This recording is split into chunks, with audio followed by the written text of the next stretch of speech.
Well, thank you so much. I have a wonderful opportunity to introduce our speaker for today, Hope Ferdowsian. She's going to speak about meeting the health needs of refugees and asylum seekers. So this is really a topic that we have not touched on. And I think it's really an important topic that we need to start thinking about. And she has lots of accolades. She co-founded and co-directed the Society of Asylum Medicine. She started the Phoenix Zones Initiative. She is an associate professor in the Department of Medicine at the University of New Mexico, as well as she's an internist and has completed residency in preventive medicine. So she's got numerous publications that really address structural inequities, human and animal exploitation. Her background, she's been on both coasts and in the middle, from a BA degree at USC, a medical degree at Oklahoma, a master's in public health at Mount Sinai in New York, internship at Yale, residency at Mount Sinai, preventive medicine at Mount Sinai, internal medicine at George Washington. So she's very well trained. So please welcome Dr. Ferdowsian. Thank you so much, Dr. Zahn. It's great to be with you all today. Dr. Zahn and Ms. Rontel asked me to speak about how doctors and other clinicians and health professionals, as well as medical residents, students, and researchers can help to meet the health needs of refugees and asylum seekers, as Dr. Zahn mentioned. And Dr. Zahn asked me to start with a 30,000-foot view because not everyone may be aware of the processes that refugees and asylum seekers have to go through in trying to relocate to the US or other nations where they might be relocating. There are no financial conflicts of interest to report, although it's worth mentioning that I serve in a pro bono capacity as a medical expert for Physicians for Human Rights and have done that for some time. Also as co-director of the Society of Asylum Medicine. I'm a sponsor for UNM's Physicians for Human Rights student group, where I'm also on faculty, as Dr. Zahn mentioned, and I'm president and CEO of the nonprofit Phoenix Zones Initiative, which does focus on advancing rights, health, and well-being. All of those things bring a lot of joy and meaning, if not compensation, so financial compensation. After this presentation, you should be able to describe the medical, psychiatric, and other health-related needs of refugees and asylum seekers. You should also be able to identify some of the challenges that refugees and asylum seekers face in meeting their health and health-related needs, and discuss ways clinicians and other health professionals or learners can address medical, psychiatric, and other health-related needs of refugees and asylum seekers. I'd like to start with a story about a woman we can refer to as Asma. Asma and I met during a forensic medical and psychiatric evaluation of and for her. She was seeking asylum, and as I'll explain later, objective medico-legal documentation of torture and ill treatment can bolster an asylum seeker's claim for asylum. Asma was seeking asylum after she fled her country of origin in East Africa. She was a journalist and a very outspoken advocate against female genital cutting or mutilation. And as a result, she was repeatedly targeted and arrested and tortured.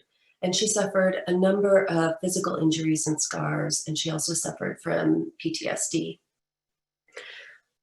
I have to admit that after I learned how she had been arrested and tortured on 4 different occasions, I wondered how she was strong enough to return to her work each time that she was released to continue fighting for other women and other girls.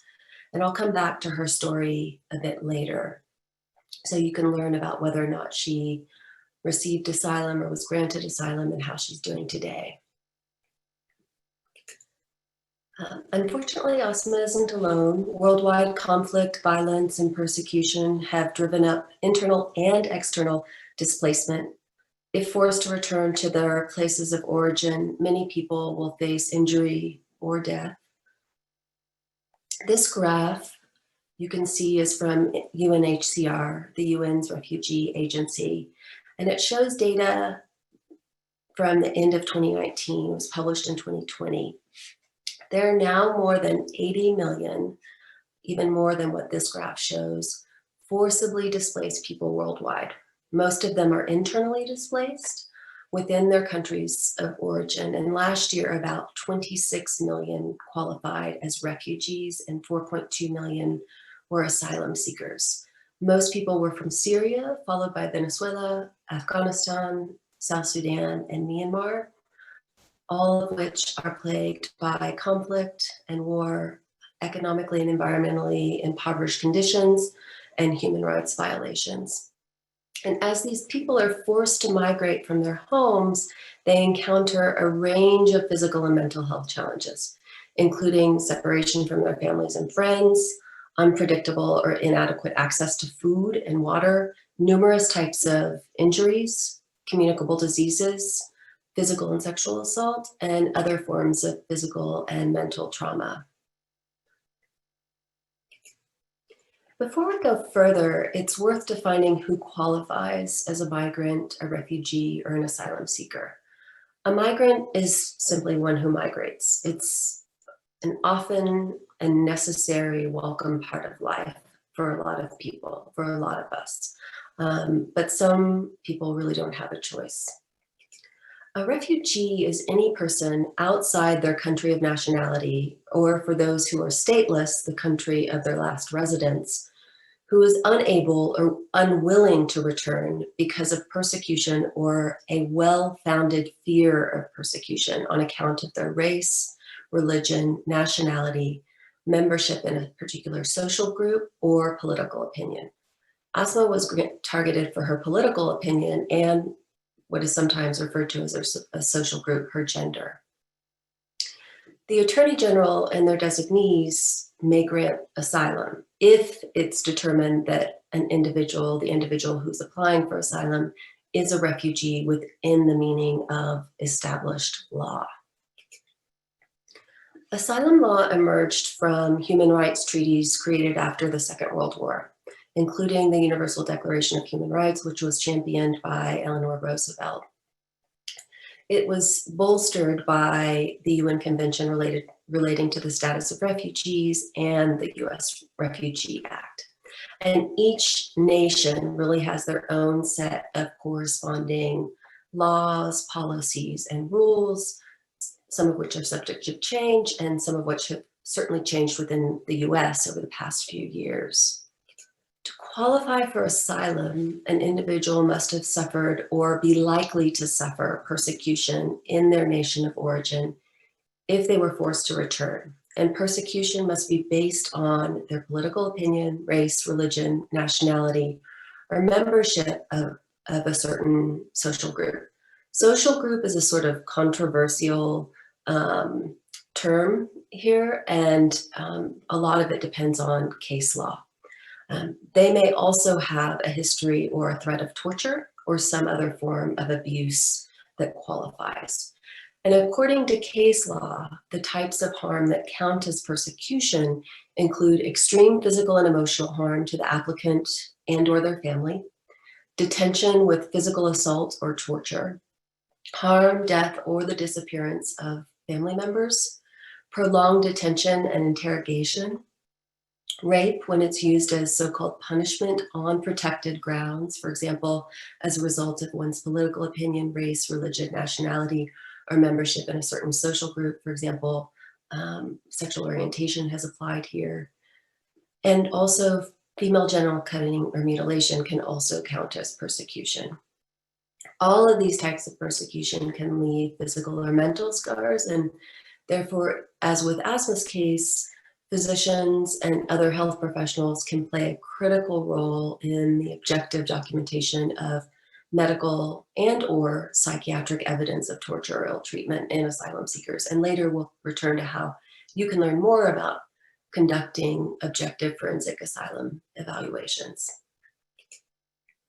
In order to understand some of the health-related challenges that asylum seekers and refugees face, it's important to understand the process and the experiences that they must go through. Here's a diagram from Human Rights First. This is an organization that's led by attorneys.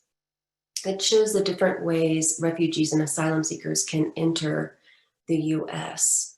Refugees may go through the refugee resettlement process, which is typically a multi-year process that involves the US State Department, UNHCR, the Department of Homeland Security, and a resettlement agency such as International Rescue Committee or Catholic Charities or Lutheran Services. Worldwide, only about 1% of refugees are resettled. And asylum seekers may apply through either an affirmative process or a defensive process. And to apply affirmatively, someone may enter on a valid visa and then apply for asylum. Typically, this needs to be done within 1 year of their arrival in the US. Alternatively, asylum seekers may arrive at the border or another port of entry and request asylum then. These people are then detained and they're often sent to a detention center, which is basically a prison. If they're able to establish a credible fear of persecution, they will receive a hearing before an immigration adjudicator. And if they're denied at either stage, they'll be deported unless they successfully appeal their case.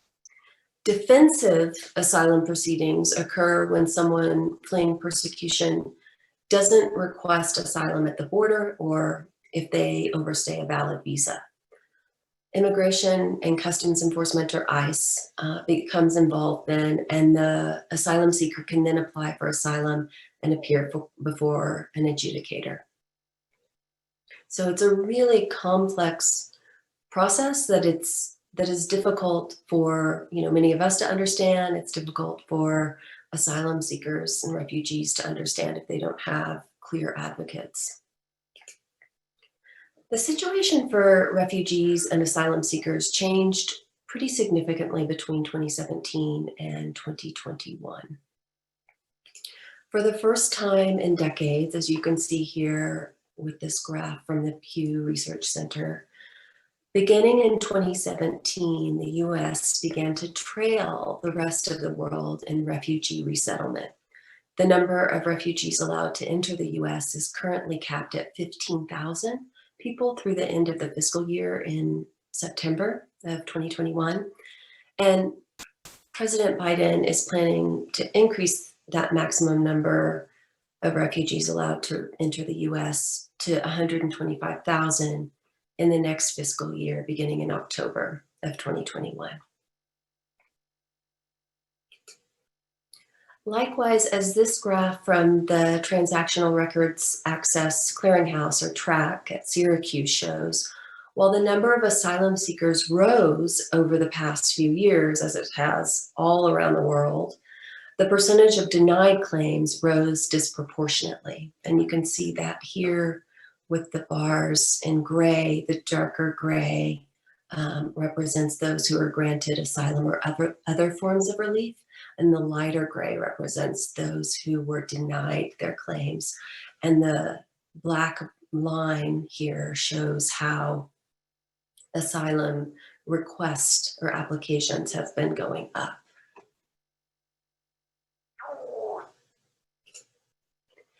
These trends can be linked to global conflict and to policy changes. For example, these are just some of the headlines from the last few years. These headlines span a range of policies and practices, including the travel ban, which effectively decreased the number of potential refugees and asylum seekers who could enter the US, efforts to increase the number of deportations at the border, which effectively decreased the number of people who would be granted asylum, and so-called deterrence policies such as family separation, and lower and lower caps on the refugee resettlement program. as I mentioned earlier, that number is now capped at 15,000 refugees per year. You can see this is a headline from a couple of years ago, and so it's just been gradually coming down. There are many direct and indirect health consequences of these policies and practices, which have compounded the mental and physical health challenges that refugees and asylum seekers already face. Last year, it was reported that 6 children died in Border Patrol care.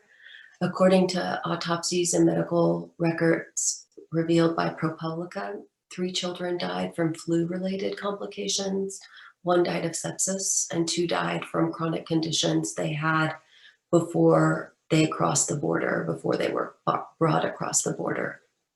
And as was widely reported in a number of different outlets, children also suffered sexual abuse while in federal custody.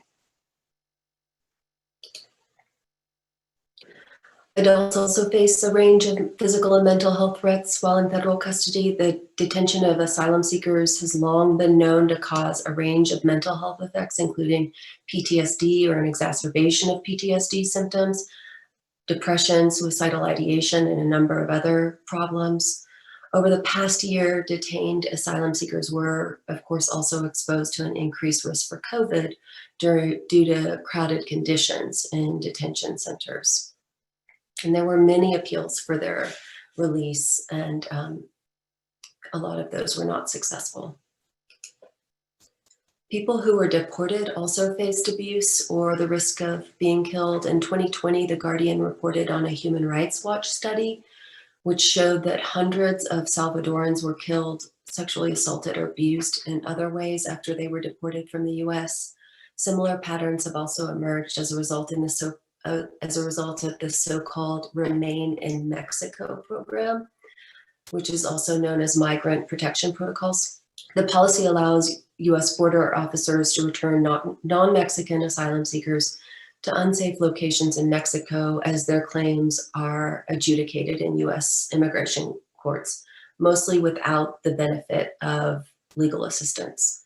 And tens of thousands of asylum seekers, the number is something like 70,000 at this point, including very young children, including children under the age of 1, were sent to wait in Mexico. And under the new Secretary of Homeland Security, the Biden administration is now taking steps to reverse that policy, but there's still a lot to be done and a lot of controversy about how that will be reversed. Finally, it's worth noting that the challenges that asylum seekers face didn't merely emerge in the past 4 years. For decades, unaccompanied minors have been detained in federal custody. I've been working in the area of asylum medicine for almost 20 years now, and I remember having conversations 20 years ago about the problem of detaining minors for long periods of time with lawyers who were working in the area. And this image shows a long-term anthropological project that has been led by Jason De Leon. He's an anthropologist. And he and his students began documenting deaths at or north of the border. He's been working with the Undocumented Migration Project. And it basically shows how so-called prevention through deterrence policies have resulted in unimaginable suffering and death around the border. These yellow and beige tags are meant to represent toe tags, the lost lives of people attempting to cross the border under increasingly difficult circumstances. So some of the prevention through deterrence programs are, policies that prevent humanitarian relief, for example, providing water or other forms of sustenance to people crossing the border, increasingly difficult physical terrain or, border structures, walls, and so forth, fencing. Immigration policies and practices can have other health consequences. Immigration groups report a decline in accessing education, which is of course a social determinant of health. There's been a decline in access to the justice system, another potential determinant of health. There's also been a decline reported in people accessing medical care and other basic needs. And many migrants fear doctors' visits could leave them vulnerable to deportation. People are also at risk for medical deportation, in which hospitals can legally deport undocumented immigrants who are receiving care in their facilities. These issues, of course, compound the medical and mental health issues that refugees and asylum seekers already face, including malnutrition related to poor access to safe and nutritious food and even clean water, the effects of exposure to extreme heat or cold temperatures during migration, physical injuries as a result of torture or ill treatment migrants either face in their countries of origin or while in transit, and infectious diseases such as vaccine-targeted diseases because people don't have access to vaccines either in their home countries or during migration. Sometimes migration can be years. And people also, of course, face the risk of tuberculosis, parasitic diseases such as helminths or malaria. H. pylori is actually fairly common in this population, and then hepatitis A, but also B and C because of risk associated with prevalence in home countries or in transit countries.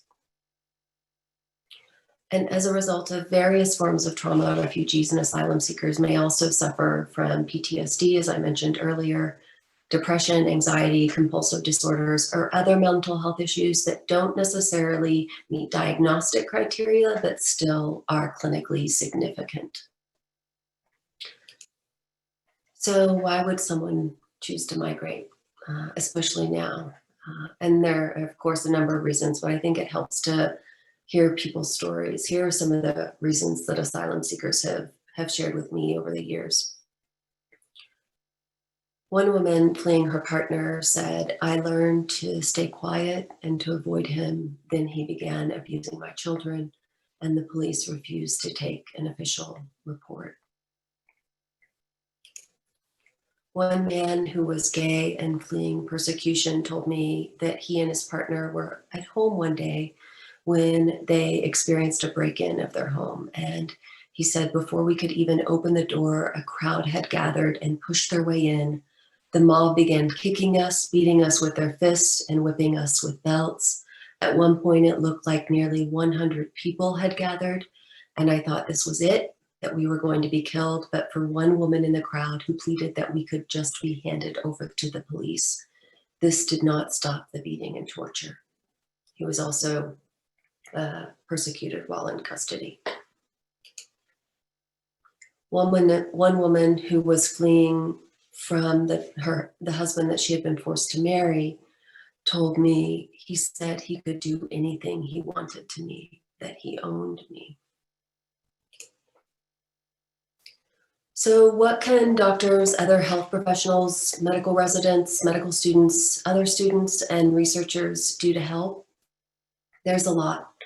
Importantly, clinicians can provide trauma-informed medical and mental health care that is respectful, compassionate, and just, and of course has the cultural humility that we all know is important.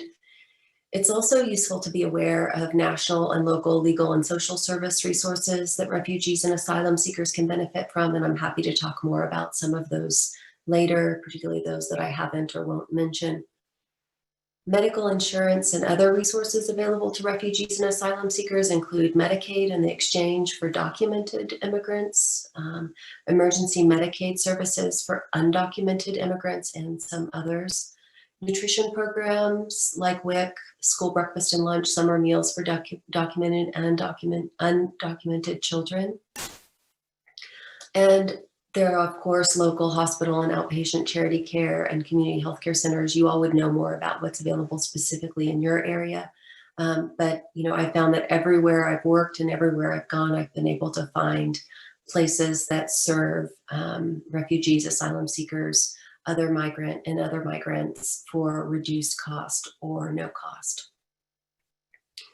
Inevitably, questions come up about legal considerations, especially regarding the care of people without documentation.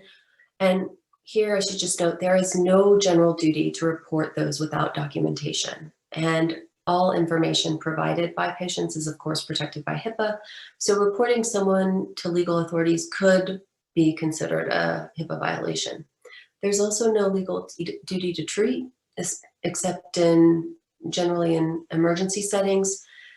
And at the same time, we're prohibited from discriminating in the provision of treatment based on any legally protected category, which would include national origin. And it's worth remembering the medical ethics that guide us, but specifically respect for autonomy, non-maleficence, do no harm, beneficence, do good, and justice with particular attention to the most vulnerable. For those of you who are researchers, there may be policy-related research questions that you're interested in that can and need to be addressed. And students, residents, faculty, and researchers can also advocate for a trauma-informed immigration system. That's something that I've been working on with colleagues at Physicians for Human Rights, as well as ACLU and other organizations. There's a real push for this right now. Students, residents, physicians, and other health professionals can also participate in forensic medical and psychiatric evaluations, as I mentioned earlier. And it's a great way to make a difference in the life of an asylum seeker. You can even save a life or many lives. A study by Dr. Stuart Lustig and colleagues showed that 89% of asylum seekers who had undergone a clinical evaluation were granted asylum at the time they did this study, in contrast with a national average of just under 38% at the time. So it makes a difference to have an objective forensic medical or psychiatric evaluation. Basically, in what is increasingly called asylum medicine, clinicians can serve as objective evaluators. Clinicians determine if there are facts pertinent to a history of torture or ill treatment or other forms of abuse and compare those facts with a focused evaluation. And then clinicians can provide medico-legal documentation of their findings, which can be used in immigration courts to determine the applicant's eligibility for asylum. And there are many, many ways to train in asylum medicine, and there are an increasing number of student-led asylum medicine clinics emerging around the country. We have an asylum medicine clinic at UNM, and I'm happy to talk with you if you're interested in establishing one at Chicago Med, and you could really fill a need in the community. There's a lot of need there, just like everywhere. For those of you who are interested in learning more, my colleagues and I published a 2019 paper in the Health and Human Rights Journal, which is open access on standard and best practices in asylum medicine. And it's a pretty good introduction to the field and a good overview for those of you who are already familiar with asylum medicine.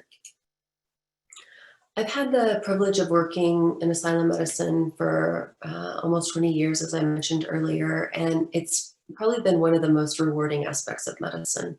My colleagues and I published a paper on the experiences, reflections, and motivations of other clinicians who've conducted asylum evaluations, and the paper is named after a quote from one clinician: "Their stories have changed my life," and that's what many people say.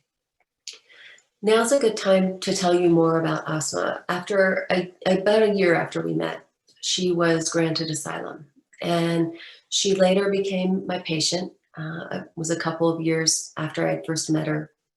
And to avoid conflicts of interest, I should just mention that most forensic evaluators do not conduct asylum evaluations on their existing patients. And when I saw her again, her whole demeanor had changed. She looked exuberant and almost like the weight of the world had been lifted off her shoulders. And yet she was still advocating in whatever capacity she could for other women and girls. And I also had the chance to get to know her daughter, who was under the age of 10 at the time.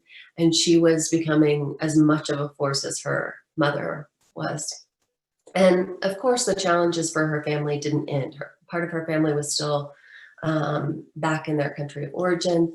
And she was really trying to help them escape as well. But really, like so many other asylum seekers, her resolve and her resilience were really inspiring.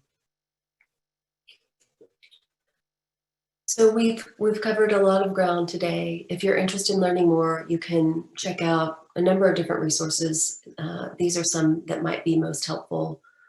My colleagues, Drs. Kate McKenzie, Amy Zedan, Sean Sidhu, and I recently launched the Society for Asylum Medicine. The URL is really easy, asylummedicine.org. And for decades, Physicians for Human Rights and Health Right International have been training physicians and other clinicians on how to conduct asylum evaluations. And they're a really great resource. And at Phoenix Zone's initiative, we have an effective advocacy toolkit, which you can access for free at phoenixzonesinitiative.org. And in it, you can learn more about a number of opportunities to advocate for others, including how to write to and meet with your public representatives if you don't already, how to write opinion op-eds, and how to effectively mobilize with others on issues of importance. And there's one more resource in case you're interested in designing and implementing a health and human rights curriculum. For the journal Medical Teacher, my colleagues and I described 12 tips on how to incorporate human rights issues into medical education. It's very practically focused. It isn't an open access article, so if you have trouble accessing it, please just reach out. I'm happy to send you a copy. Finally, I thought I'd just share a quote and a point of reflection given our shifting times. In the 1800s, Chief Sealth of the Duwanish tribe in the state of Washington wrote a letter to President Pierce after receiving a request to sell land to the US government. He said, "How can you buy or sell the sky, the warmth of the land? The idea is strange to us, yet we do not own the freshness of the air or the sparkle of the water. How can you buy them from us? Every part of this earth is sacred to my people. Every shining pine needle, every sandy shore, every mist in the dark woods, every clearing and humming insect is holy in the memory and experience of my people." I just think it's worth thinking about these broader issues as we think about how to meet the needs of those who are forced to migrate from the places that they love. Thank you. It's been a real pleasure. And if you'd like to reach out, please do. I'm happy to take whatever questions or to hear any comments you have. And thank you for a wonderful, insightful talk on a subject that's fairly new, at least to me, and I don't know about the rest of the audience, but I would ask that they could either, because we have a small audience, they could ask questions directly, raise their hand, or put something in the chat box at this point in time. And again, thank you for a wonderful presentation. Thank you.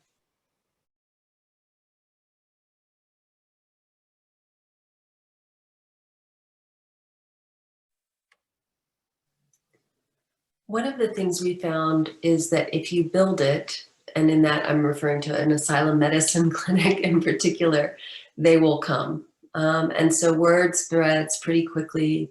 You know, the best ways we've found to do it are in conjunction with a community clinic where people are already trusting of the staff and the providers, where they know that they can come and be safe and get good care. And so typically, and the medical students really, you know, take the initiative. It's really great to see them become involved in these areas. And they basically do all the coordination. And typically we work with an organization like Physicians for Human Rights or a local law clinic or nonprofit legal organization. And then also have referrals from independent attorneys, basically immigration law practices. And it's all, you know, of course, it's all pro bono.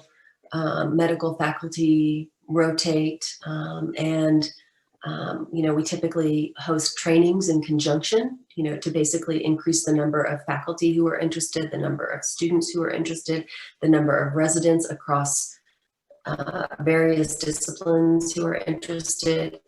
And, we found that it's just a really good way to expose medical students to, an opportunity to do something they wouldn't otherwise have access to. And, in response to many of the calls from below, the so-called calls from below for medical students to have more attention to social justice issues in the curriculum, it's been a really satisfying thing to do as faculty.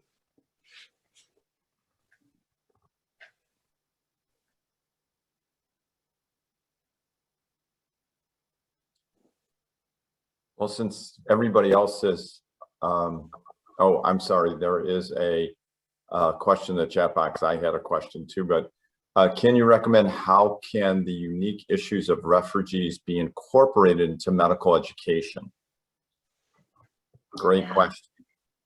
So there are a number of ways to do it. We touch on it a little bit in this article that I mentioned here, the 12 tips article.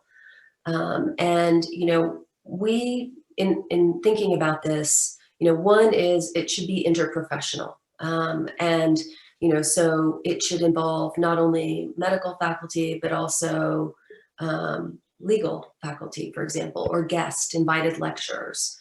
Inviting people from NGOs or community-based organizations that are serving the refugee population is also really helpful. We also always build in medical ethics to the curriculum, any type of refugee-centered curriculum. And then, it's useful to talk about all of the issues, the health, the direct health issues that we kind of think about, the medical and psychiatric health issues, for example, but also really to work in social determinants of health, political determinants of health, and how students can help address some of those issues in interprofessional ways. So those are some of the very basic, issues that we make sure are covered in any health and human rights curriculum that I've been involved in. So the question I had is, I was trying to get my arms around like the numbers that might be in various geographic areas. And, I'm trying to understand better the magnitude of the problem. And I'm sure it's based on geography, but for instance, what numbers are you seeing? Do you know where these folks are for the most part in the US? Yeah. So refugees are resettled all over. So if they go through the refugee resettlement program, then, it basically depends on the states and how many refugees they're taking at any one time. And so, for example, now here in New Mexico, you can see that the population demographics have changed historically based on, what the quotas were, basically. And so, for example, we have an older Vietnamese population here now because of historical shifts in terms of refugee resettlement.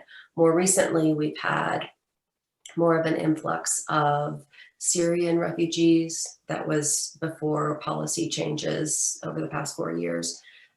Iraqi refugees, and a number of people from Central Africa as well. It really kind of depends on what's going on in the world as well. So for example, areas that are affected by a lot of conflict, there may be more of an influx of refugees from those places, depending on agreements with the US and with the states.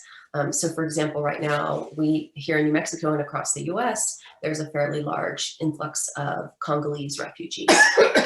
And then of course, for asylum seekers, a lot of people have been coming from the Northern Triangle, Honduras, El Salvador, Guatemala, over the past several years because of the conflict there and the instability there.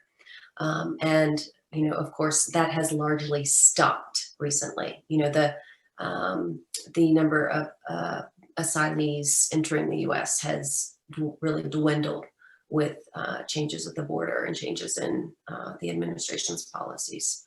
So we're expecting that to, change in the coming months. But I think, we won't start to see real changes until like maybe toward the end of the year. And of course, in terms of refugee resettlement, we won't see those numbers change until probably the end of the year. So are you able to give us an idea of what the changing demographics are anticipated with the new administration, or we're not there yet? Yeah, I think that there's a lot still to be seen. I have, they're already starting to reverse the Remain in Mexico program.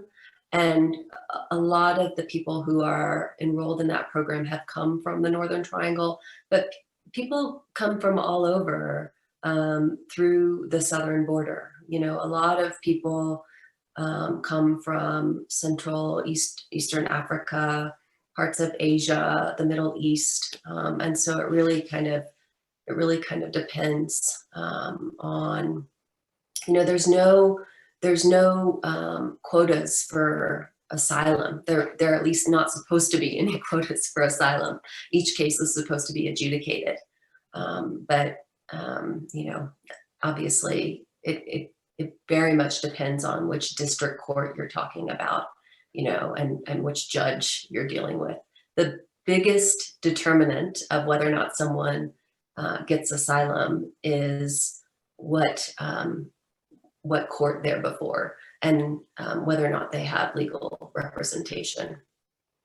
The nice thing is that when we work with legal staff, that we can, provide something in terms of objective evidence that they can use in their cases. So you might have said this and I missed it. I'm sure with administration things change for you. And so how have you transitioned to our new president? Yeah.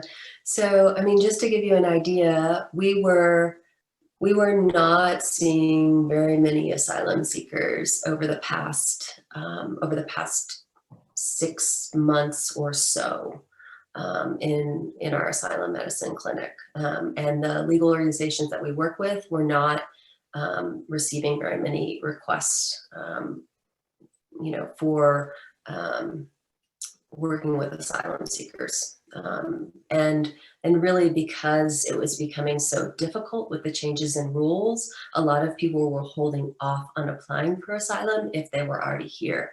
We've already seen some changes, even in terms of reversing the Remain in Mexico program. For example, I'm working with an attorney now for a woman who has been in the Remain in Mexico program and is applying for asylum, and her case has just gotten more complicated because she was targeted and physically and sexually assaulted while in Mexico.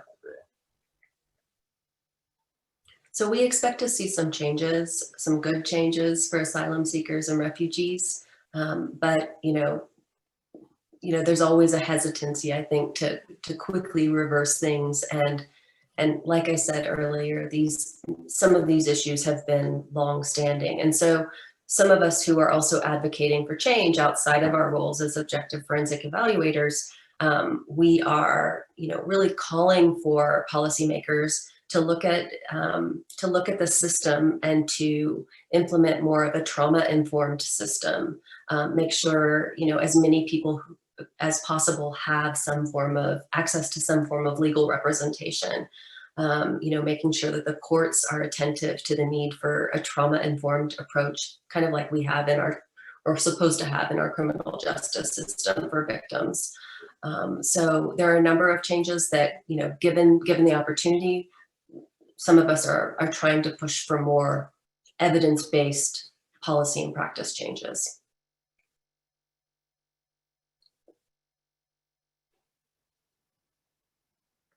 So another question that I have, and I don't mean to monopolize, so if there's other people that have questions, please go ahead. But Rosalind Franklin, so the medical schools under the university, really promotes interprofessionalism.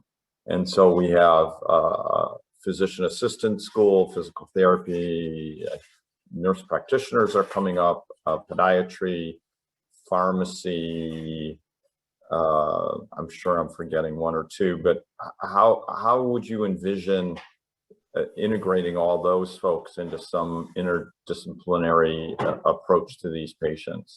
Yeah, that's a great question. So, and it comes up a fair amount because people across professions are interested in getting involved. So the legal standard is basically one of whatever meets the federal standards for evidence, basically. And that depends on one's knowledge and skills and expertise and experience. So it's rather broad. And so that's really a judgment that the legal team or the adjudicator makes.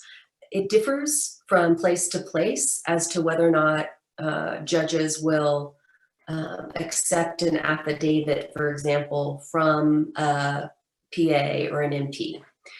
Here in New Mexico, we have been involving people interprofessionally. So when we have a school-wide training, we invite people across the professions.